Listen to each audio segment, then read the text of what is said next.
The topic is apportionment of a separate property business interest. One thing I like to do before trials or hearings is try to run my topics by non-lawyers. And when I run this topic by non-lawyers, I just get a completely blank stare.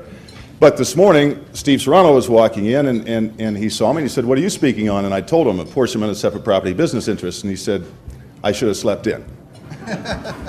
So it is kind of a dry topic, but it's been made a lot more complex than it is.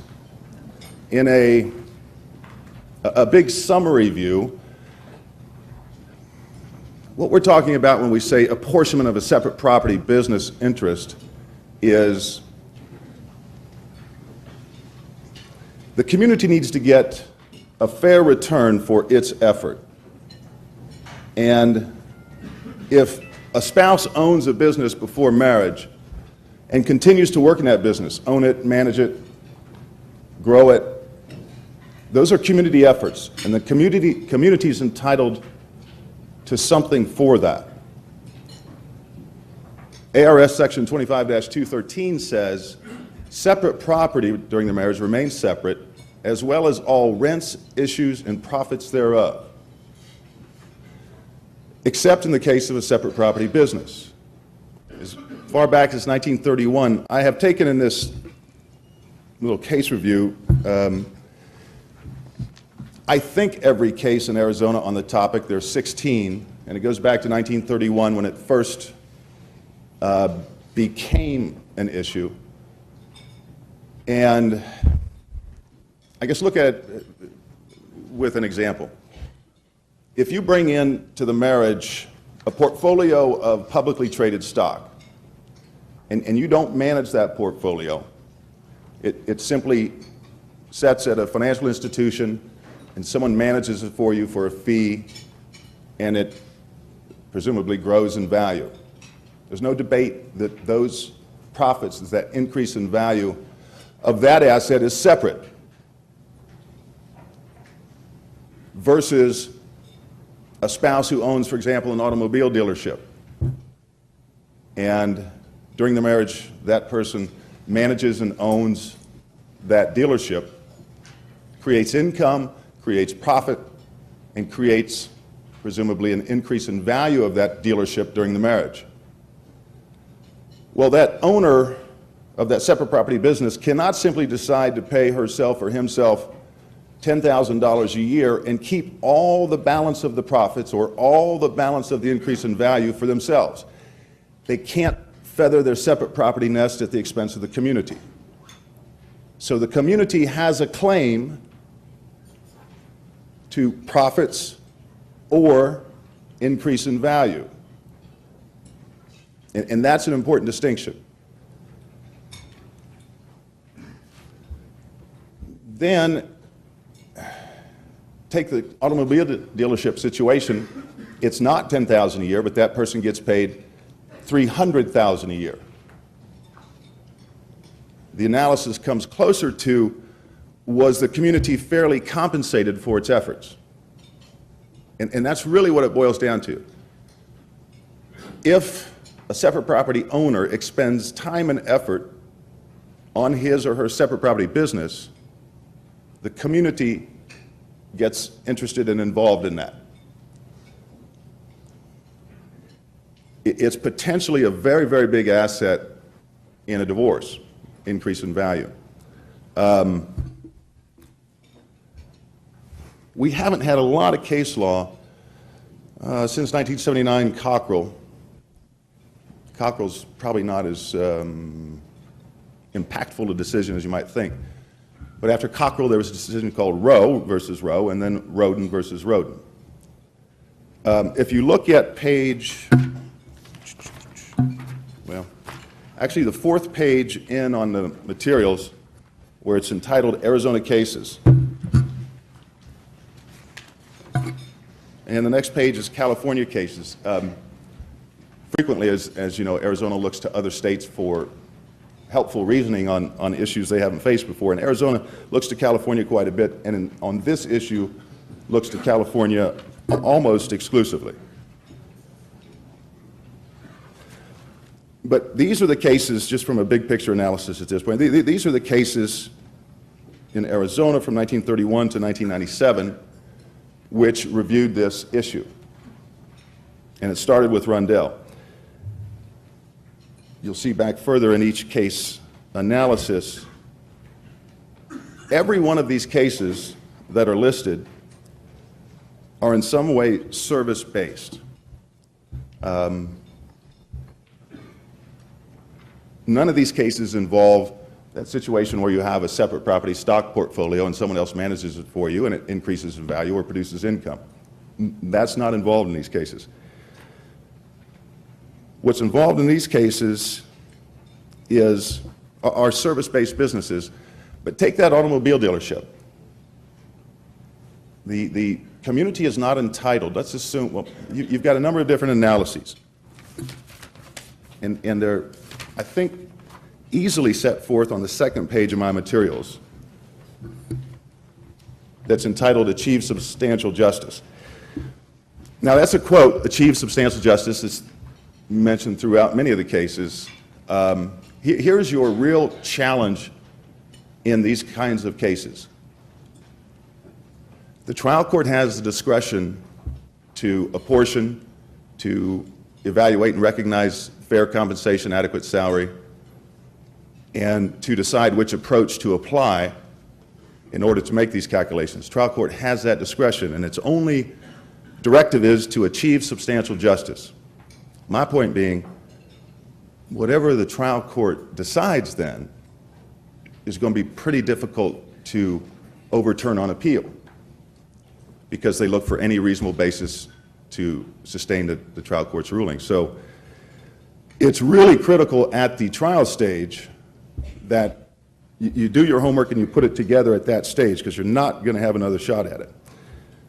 But on that second page, the issues heading, and I think you can boil down all 16 Arizona cases to these issues. Profits or increase in value is subject to apportionment. I've emphasized or because it sometimes is a misconception that the community is entitled to the profits, the earnings of a company, and its increase in value. And it's not. It's one or the other, assuming adequate compensation has not been received by the community. Important to remember that profits or increase in value from a separate property company is presumed to be community, because all income earned during the marriage is presumed to be community. And the burden is clear and convincing evidence to overcome that presumption. So a big picture look at your case is whoever represents the separate property owner has the burden of showing by clear and convincing evidence either that the community was adequately compensated in the circumstances or that the increase in value or profits of that company were caused more by separate inherent characteristics of the property than the community effort. In the automobile dealership, there's a case listed in the California section called Gilmore. The Gilmores were married from 1946 to 1952, the end of World War II and beginning or during the Korean War. The husband in that case owned 3 automobile dealerships. And they increased in value during the marriage, I think, by a factor of about 4. But the facts of that case note that the husband traveled a lot and didn't have a lot to do with the dealership. And he was paid pretty well. The facts also note, because I'm sure it was husband's attorney that put on this evidence, but the facts also note that during this period, 46 to 52, it was a heyday for automobile dealerships because of the war years. They also had good sales reps, they had good marketing efforts. These are things that contributed to the profits or contributed to the increase in value, which didn't have anything to do with husband's efforts. Like our publicly held stock, that increases in value not because of anything of the owner's effort. that increases in value because of the market or the expertise or the expertise of the financial manager. The spouse has nothing to do with it. You could actually, and one of the cases talks about this, it would be a separate property owner's right during the marriage to hire someone to manage and operate that business and pay that person a fair salary and sit back and just take the profits and earnings from that company. Husband or wife, whoever owns it, had nothing to do with the increase in value or the profits of that company because they hired out someone to do it. So if the community had nothing to do with the increase in value or the profits in that situation, it's entitled to nothing. But it's the burden of the separate property owner to prove that, so keep that in mind. Next point on it, page 2, is community efforts usually yield community property, a community interest. There are exceptions. Separate inherent characteristics of the property usually yield a separate property component.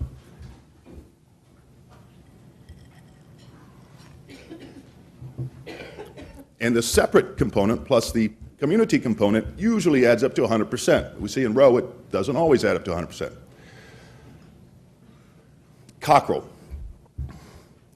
You know, it's well known for the fact that we got rid of the all or none rule. There was a previous Court of Appeals case in Arizona that did the same thing, but not so expressly. What that simply means is, in the early cases,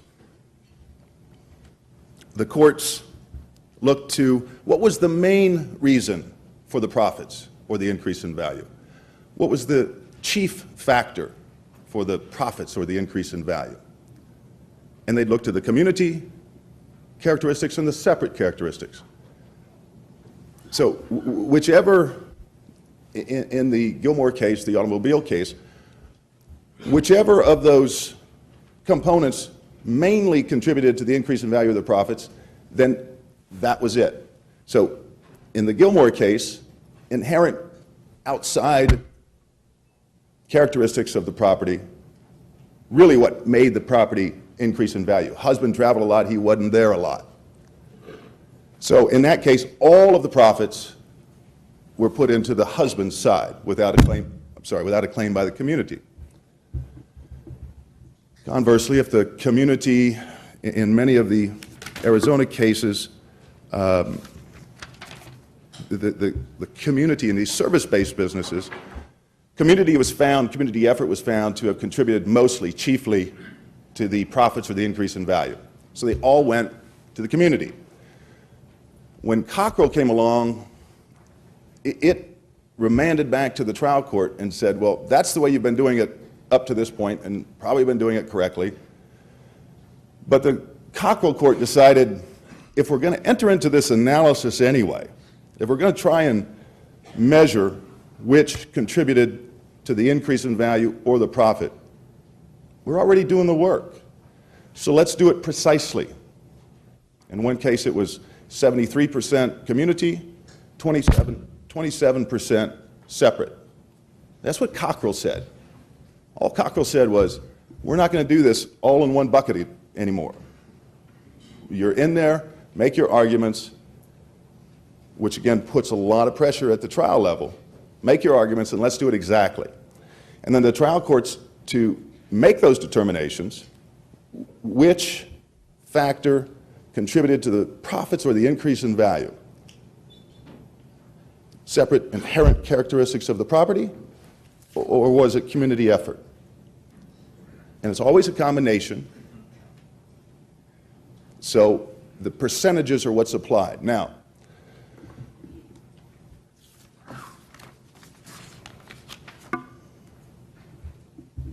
the last point on page 2 issues is reasonable compensation is usually adequate. And again, let's think about the theory. Rundell was the first case in 1931 to modify statute.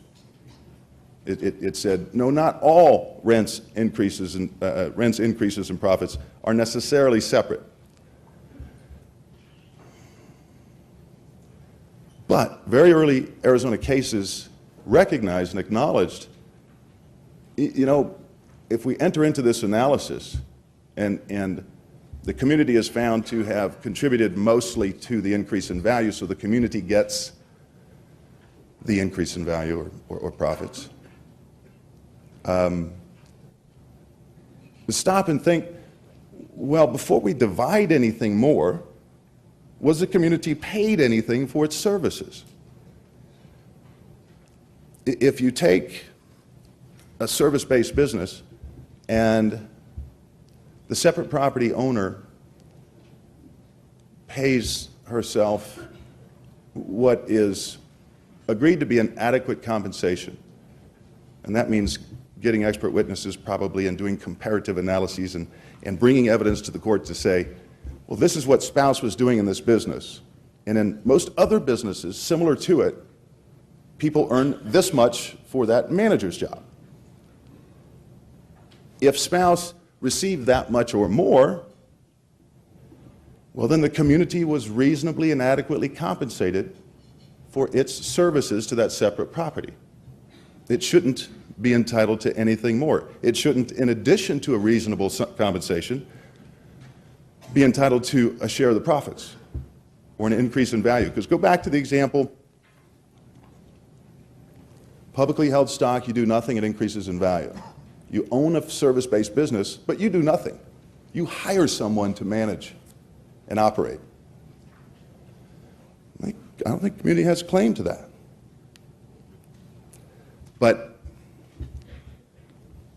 reasonable compensation can be a difficult piece of evidence to really peg down. The cases in Arizona note, in one case, the partners decided, the three partners of a company decided what their pay was going to be. And that's not, as they said, ipso facto, evidence of reasonable salary, what they decide it's going to be. It's reasonable. What would an other person in a similar situation be paid?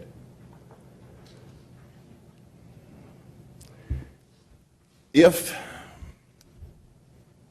a separate property owner, though, pays herself far less than what is comparable for that job in that industry, and instead of taking income for her services, instead drives that extra money back into her business. So at the end of the marriage, her business has increased in value greatly because she wasn't taking as much money out of it. She was taking a very small salary and then driving the money, the profits, the earnings back into the business, increasing the value of that business. At the end of marriage, she says, it's my separate property, you don't get a share of that. Well, in that case, because she wasn't adequately compensated, at least in my view, that's the threshold for now, do we get a piece of the profits or a piece of the increase in value? Because we're not going to allow a separate property owner to feather their separate property nest at the expense of the community. And that's really how all this came down. If you go to the page where the Arizona cases are listed,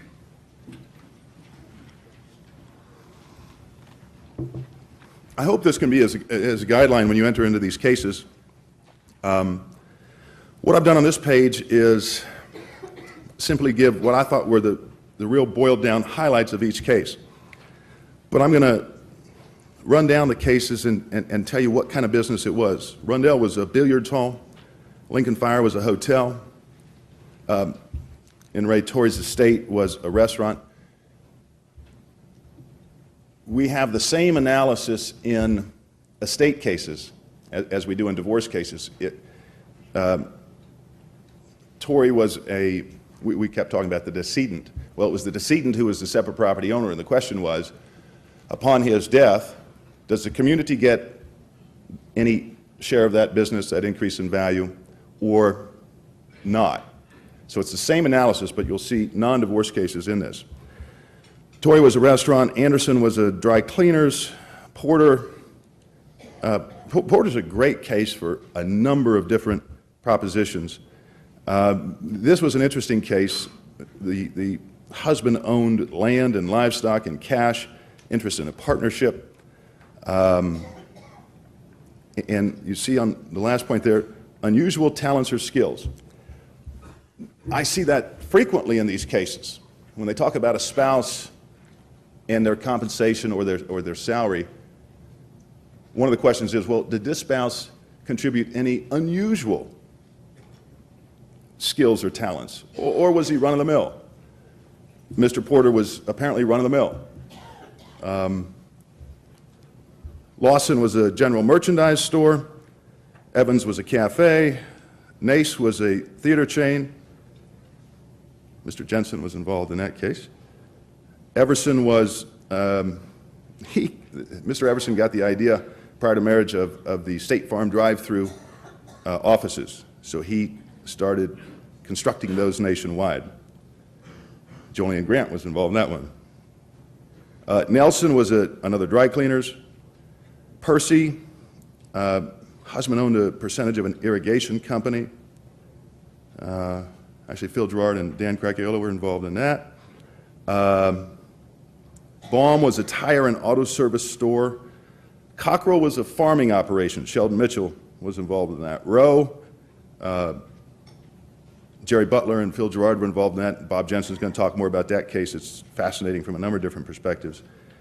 And Roden was Sheldon Mitchell.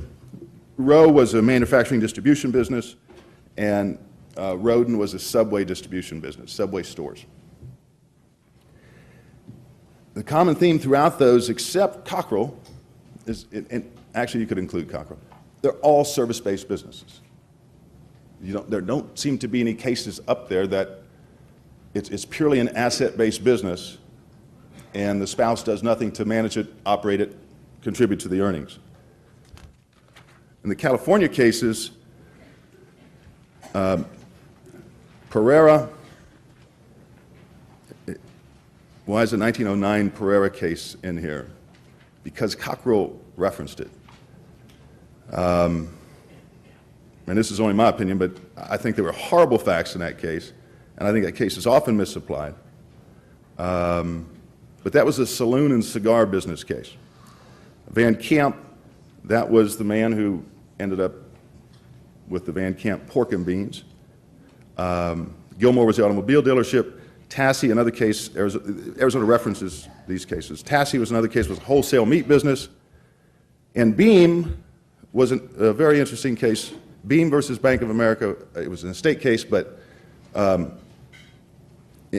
unlike any other of these cases, Beam was a case where the husband got an inheritance prior to marriage and a little bit after marriage, in excess of $1 million. And it was a 29-year marriage, and he died, and at the end, then the wife wanted a piece of this. All he did was manage his portfolio. And if you turn to page 25,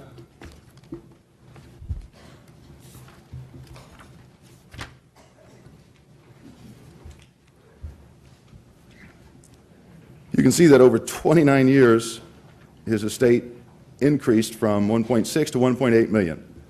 And they say in the case, husband, quote, was not particularly successful in these investment efforts. On the other hand, one of the reasons is, throughout the marriage, all community expenses had been paid from the income from that inheritance. And that was $24,000 to $46,000 a year. Beam is a case where Pereira could apply. I'm going to try to stick with sort of the big picture stuff. I want to briefly run through, and if you look at the next page, I think it's page 1, Rundell versus Winters, the 1931 case. This will give you an idea of the information that I've provided, which is this is other than the facts and other than the quotes, it's generally my opinion and some practice tips. But this was the first Arizona case, and the issue was husband had bought a piece of property during the marriage with proceeds from the sale of his business during the marriage. Was that property community or not? In this case, it was found to be community. And it consistently started talking about, from 1931 forward, as you can see at the end there, were the profits primarily the result of the individual toil and application of the spouse rather than the inherent qualities of the business itself. And that's it in a nutshell. They talk about profits for many years, and then they, I believe it was in the 60s, started talking about increase in value. They really keep intruding into it. But up to this point, it was profits. Were the profits of that business due to community effort or inherent characteristics of the property? And again, back in that time, you had to show mainly or chiefly, and whichever one was mainly or chiefly, they got it all. And the other could have been 40% contribution. They got no percentage of that. Lincoln Fire, the hotel, both spouses worked in it.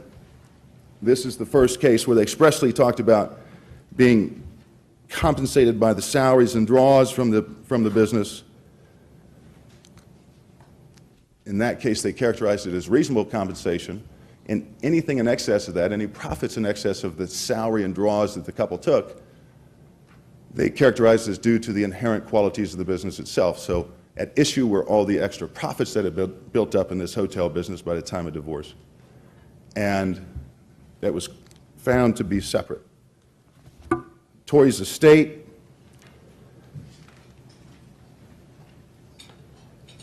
really the second and third from the bottom, if the profits come mainly from the property, they belong to the owner. Inherent, if the profits come mainly from the efforts or skill of the spouses, they belong to the community.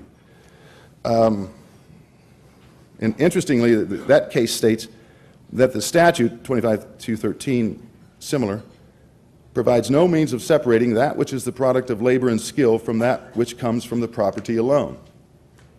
And yet now we have to do that. That's our obligation.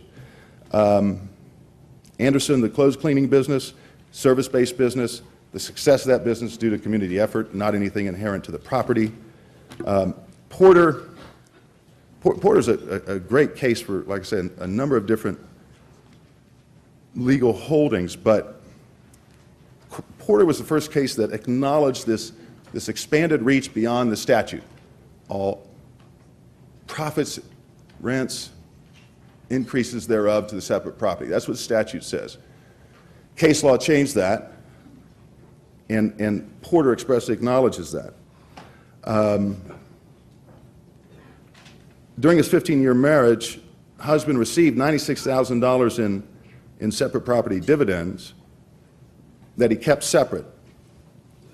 And he was paid what they found to be an adequate salary, so the community, well, and also he was just an employee. He had no unusual talents, if you will. So in that case, everything went to the separate property owner, but there's a real practice point out of that case. He had explicit records.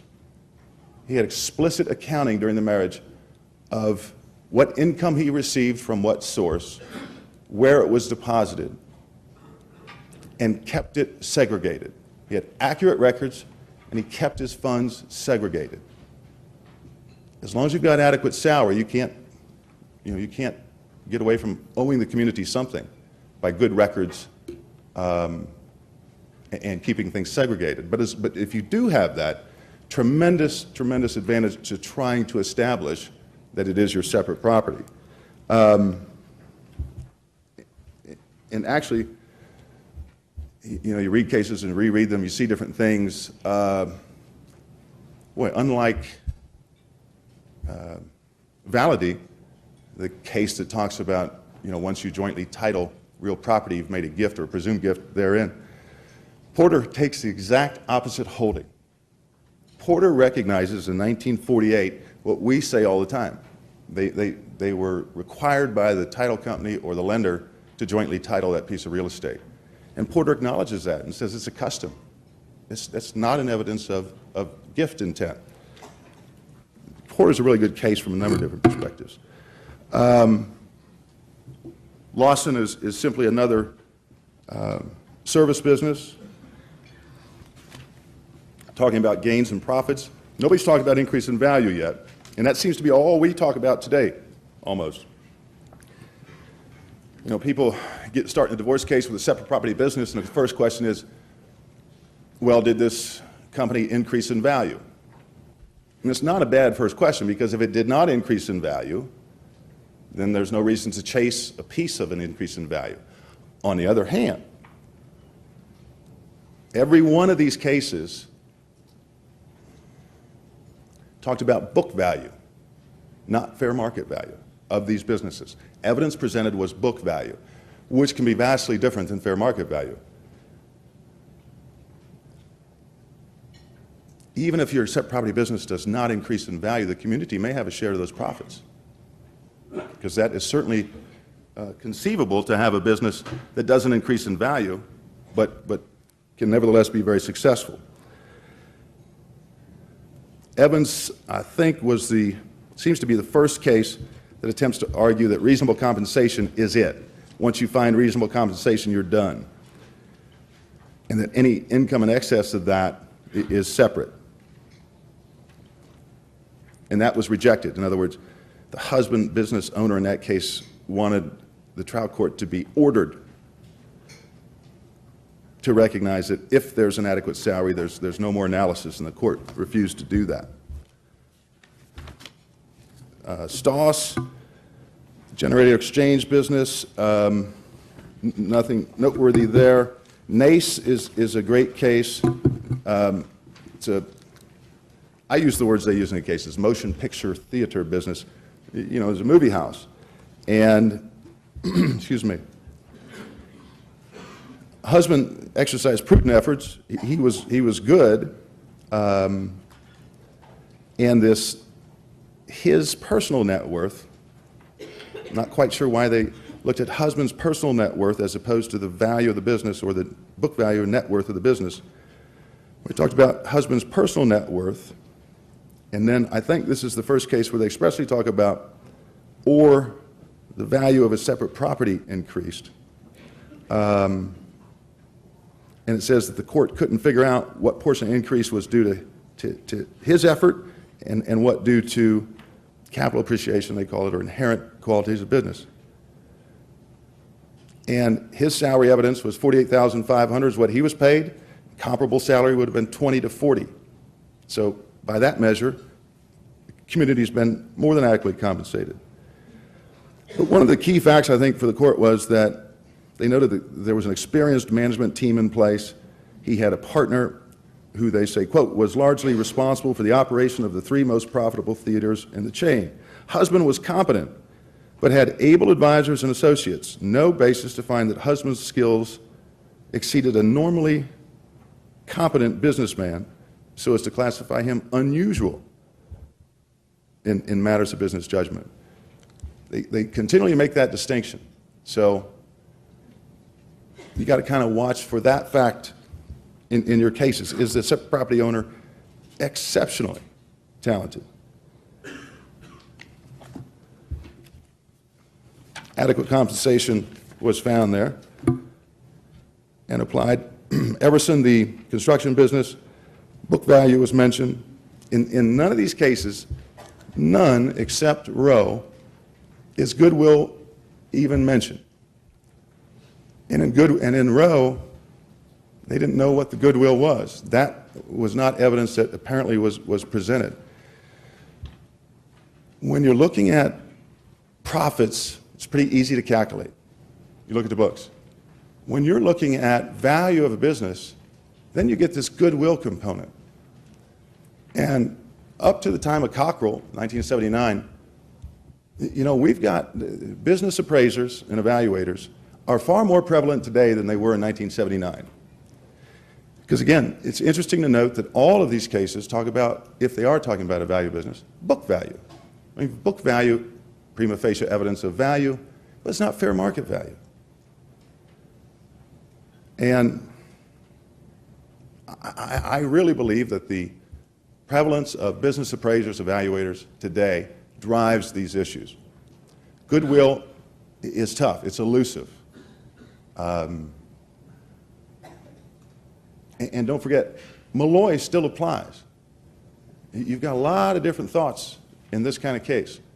Malloy applies when it comes to the valuation perspective, realizable economic benefit. So Today's cases, I think, almost always include a goodwill component, which is very subjective and very difficult to counter. Now, Everson in 1975, they remanded to the trial court to decide precisely what contributions separate made and community made. It was before Cockrell. Nelson, another clothes cleaning business. This is expressly going after an increase in value of that business. I think an interesting point of this case was there were 3 partners, including the husband's separate property owner. And the business increased in value during the marriage, but they could not attribute that increase to the partners. In other words, they couldn't distinguish among those 3 partners who did they all make 33% contribution? Did one make 50 and the other make 20? So they presumed in the absence of evidence, keep this in mind when you've got multiple shareholders or partners, they presumed in the absence of evidence to the contrary that all the partners make an equal contribution. So in that case, the increase in value of the company was found to have been caused in part by community effort. But what wife got was 1/2 of 1/3 of the increase in value because husband only contributed presumptively 1/3. Percy's 1977 case, what you can get out of Percy and take with you, acknowledges the book value's prima facie evidence of value. I'm sorry, this was the 1/3 case.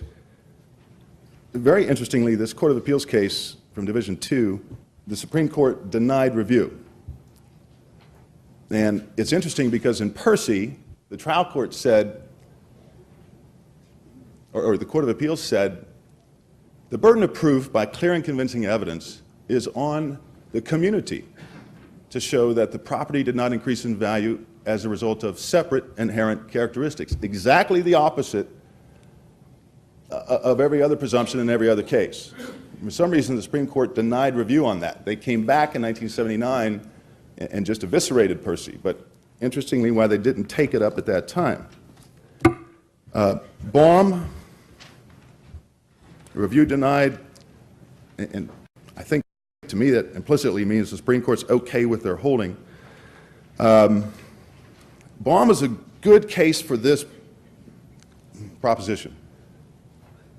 Up to that point, remember we just started talking about increases in values in the 70s or so, and up to that point, adequate salary issues had only been applied to the profits or earnings. Is the community entitled to a share of the profits or earnings? Baum expressly acknowledges that that adequate compensation analysis or offset or negation applies to increase in value cases as well. And then you have Cockrell. I'm not going to go through a lot of it. I've put an awful lot of notes from Cockrell. I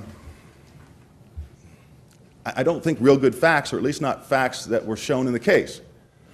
Farming operation, not quite a 3-year marriage, and it had increased in value by $79,000, net worth increase in value. And it was all found to be community in nature by the trial court. Got up to the Supreme Court and they kicked it back and said, look, you got to get precise. Don't give the community all $79,000. But they never talk about what Mr. Cockrell earned or brought into the community from the farming operation. They only talk about the net worth increase in value of the farm. And that they ratified the use of adequate compensation analysis, but we never knew what his compensation was, if anything. On remand, and it went up to the Court of Appeals again, we learned a little bit more that husband testified, and his was the only testimony, and I found that odd. Husband testified that a manager of a farm operation like this would normally charge about $25,000 a year for husband's services. So the trial court said, fine. $75,000, 3 times 25 is community, and $4,000 is your separate. So he did better by $4,000, but he left us with a lot. On page 3 of Cockrell, you've got the 3 approaches set forth by the court. Now, number 1, award the owner a reasonable rental value for the property, and anything in excess of that income goes to the community. I think Rowe says, wait a minute, that's very limited. There's not going to be too many situations that's going to come up. In fact, Roden and Rowe and every other case I've found, that approach is never taken. It's always one of the other 2. Award the community the reasonable value of the community services, and the balance of the earnings or the increase in value goes to separate owner. Or award the separate owner a reasonable rate of return on his original capital investment and give the balance to the community. Tremendous difference in allocation of proceeds depending on which you use. And the number 3, the reasonable rate of return, comes out of this Pereira case from 1909. And that's the one I think is often misapplied. I've only got 5 minutes. I go into more detail in that case summary. Rowe is, I think, a great case. It really interprets, review was denied, so I think the Supreme Court was okay with it. It really interprets Cockrell and interprets a lot of the case law on this. It applies adequate compensation. The trial court got close enough in its analysis. It said 75% of the increase in value of Jack Rowe and Associates was due to his effort. Actually, it said 2/3 was due to his effort and 25% was due to separate. And as a 90-something percent, I don't know what happened to the other percent. But it didn't matter to the court's analysis, frankly, because the court found that more than 75%, remember 75% was what the community contributed, more than 75% of the company's net distributable earnings, and they describe what that is, was given to the community. So it didn't matter the court's math didn't add up. The community had been adequately compensated. And it's got a good review of the history of Arizona case law on this topic. Roden is kind of a lousy, it's really no help, except it does confirm adequate compensation applies to increase in value. Precious little facts, not much help at all. Although trial courts refer to it pretty frequently. I mean, I think, my impression is the prevailing view in trial courts is let's find adequate compensation. If we do, we're done. And I think you have to be cautious of that if you represent the community. Pereira, Van Camp, Gilmore, Tassi, Beam. You can take a look at the case analysis there, but Arizona really looks and has looked to those cases in the past. Beam, you'll remember, was the gentleman who had all the inheritance. He never worked a day in his life, and he wasn't very good at managing what he had. But they applied the Pereira approach, and what they said was, well, let's take his $1.6 million that he had at the beginning of marriage and apply a reasonable rate of return on that, which, in absence of evidence to the contrary in California, was the legal rate of return. Theirs was 7% at the time. Ours would be 10. So we went back 29 years on top of this 1.6 million estate and took it forward, and that would have been in excess of 4 million. Well, they only had 1.8 at the end of the marriage. So the community got nothing. But that's one application of Pereira that I think works. Okay, I'm going to leave you with this. Well, if you go back to page 2, just some of the practice tips I think are important to remember in this arena are keep good records and keep your earnings segregated. Expert witnesses to guide the court intelligently, that's language from a case. You really do need expert witnesses. Is there unusual skill or talent or ability? Comparable salary analyses have to really be very comparable. Thorough inclusion of all inherent characteristics. Think about all the reasons why this business may have increased in value other than the owner's efforts. Book value versus appraised value. Because we've not had a case on this issue with an appraised value, with a fair market value. Interesting enough, interestingly enough, in Roden, Mr. Roden had presented expert witness testimony on the value of his company, but it was never mentioned in the opinion. And then the goodwill considerations. There is a benefit to reading old cases and actually reading the facts. A lot of times we just skip through.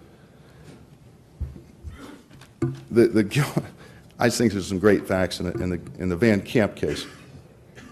This is 1921. It's a fault-based system in California. And you got to prove fault or extreme cruelty, and there were accusations back and forth.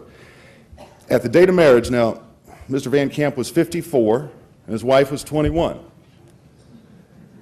They lived in L.A. Soon after marriage, husband gave the wife a $15,000 paid-for home in Los Angeles. This is 1921. $10,000 cash, a deed to a piece of property with a house on it elsewhere, and a $450 a month cash allowance. And I did a conversion in today's value, is 13. That'd be about $10,000 a month, $8,000 a month, and gave her a car. He also had his company issue his mother-in-law weekly checks for her support, and she lived in this other house. Now, wife had busted husband once before on some adultery issues. Now, I'm going to read one sentence. I'll take some breaths, but I promise you there is no period in this sentence. The record of the evidence is of large volume and is in support of the wife's case. It shows that several years after the marriage of the parties, particularly in the year 1919, husband was often seen in the company of a girlfriend who was employed in the office of the Van Camp company. The two would be together in the automobile of husband, and the frequency of their association in that manner was brought to the attention of wife's family and others. Stop there again. He's taking care of mother-in-law, and mother-in-law's living basically with them. This is still the same sentence. And also reported to the wife of his dalliances that upon one of the earlier occasions, wife remonstrated with her husband, and he admitted the wrongfulness of his conduct and promised not to repeat it.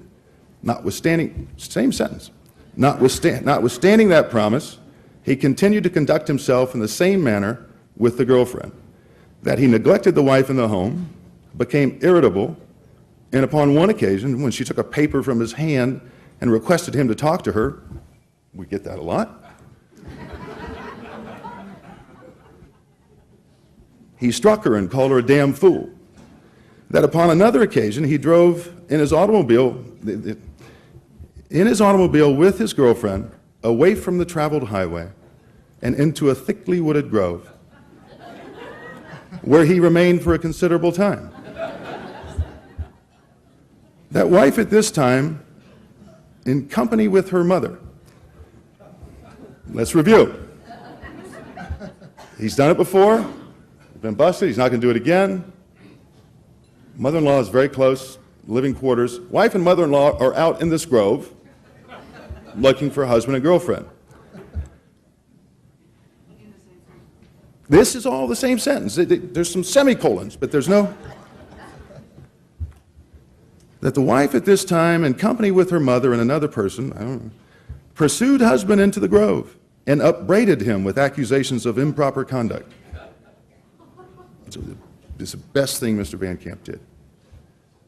To which accusations he made the response that he had nothing to say. He claimed later, period.